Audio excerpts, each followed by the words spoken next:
10 তারিখ শুভ অক্ষয় তৃতীয়া। আর এই দিনে আপনারা কি উপায় করবেন, কি কিনবেন সেটা জানাবো না, সেটা কি হয়। নমস্কার, আমি অ্যাস্ট্রোলজার অরূপ দে ডিভাইনার চ্যানেলে আপনাদের সবাইকে স্বাগত। সবার আগে জানাই শুভ অক্ষয় তৃতীয়ার অগ্রিম শুভেচ্ছা এবং অনেক অনেক শুভকামনা।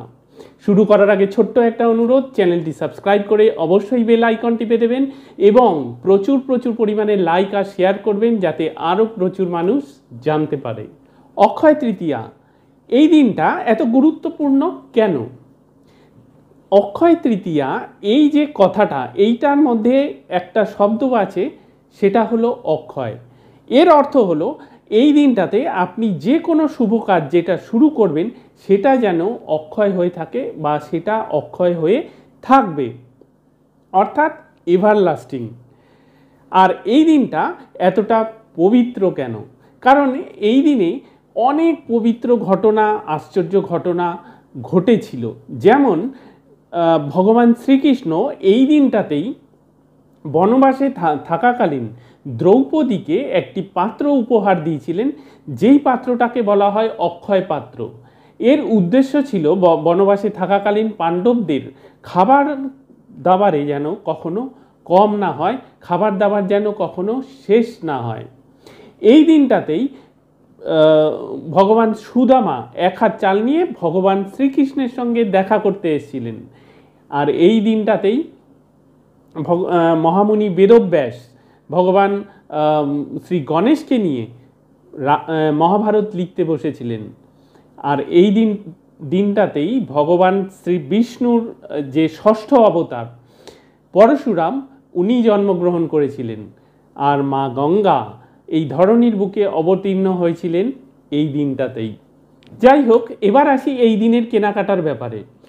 দেখুন, কেনাকাটার ব্যাপারে এই দিন অর্থাৎ অক্ষয় তৃতীয়ার দিন সোনা ধাতু হিসাবে সোনা বা রূপো কেনাটা অত্যন্ত শুভ।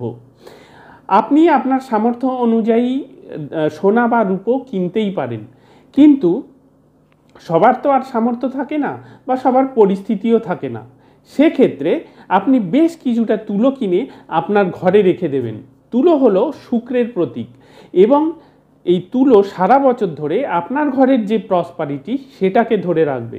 এর সাথে বেশ কিছুটা হলুদ সর্ষে কিনে আপনার ঘরের উত্তর পূর্ব কোণে যদি পুজো স্থান থাকে তাহলে খুবই ভালো, না হলে আপনার ঘরের উত্তর পূর্ব কোণে এই পুঁটলিটাকে রেখে দেবেন। এটা আপনার ঘরের যে কোনো অশুভ শক্তিকে দূর করে। আপনার ঘরের যদি কোনো প্রসপারিটির ক্ষেত্রে কোনো বাধা থাকে, সুখ সমৃদ্ধির ক্ষেত্রে যদি কোনো বাধা থাকে সেটাকে দূর করবে এবং আপনার ঘরে অর্থ আসার পথে যদি কোনো বাধা থাকে সেটাকেও দূর করবে। এবার আসি উপায়ের ব্যাপারে। অক্ষয় তৃতীয়ার দিন 21টা আম পাতা কিনে সেটা দিয়ে একটা তোরণ বানাবেন। তারপর সূর্যোদয়ের সঙ্গে সঙ্গে সেটা আপনার মূল প্রবেশদ্বারে টাঙিয়ে দেবেন। এই কাজটা করলে সমস্ত শুভ শক্তি আপনার ঘরের প্রতি আকর্ষিত হবে। এর সাথে 1 কিলো বা 2 কিলো ওজনের একটা স্টিলের কলসি কিনবেন। তারপর সেই কলসিটার মুখ অবধি চাল হোক বা গম হোক বা ডাল হোক, যে কোনো একটা কিছু একদম মুখ অবধি ভরে তারপর একটা লাল কাপড় দিয়ে সেই মুখটাকে বন্ধ করে দেবেন বেঁধে।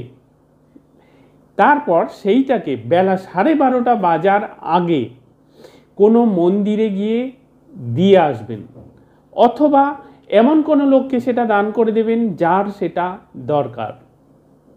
আশা করি এই অক্ষয় তৃতীয়া আপনাদের জন্য অনেক সুখ সমৃদ্ধি সমস্ত কিছু বয়ে আনবে এবং আপনারা খুব ভালো থাকবেন। আজ চলি।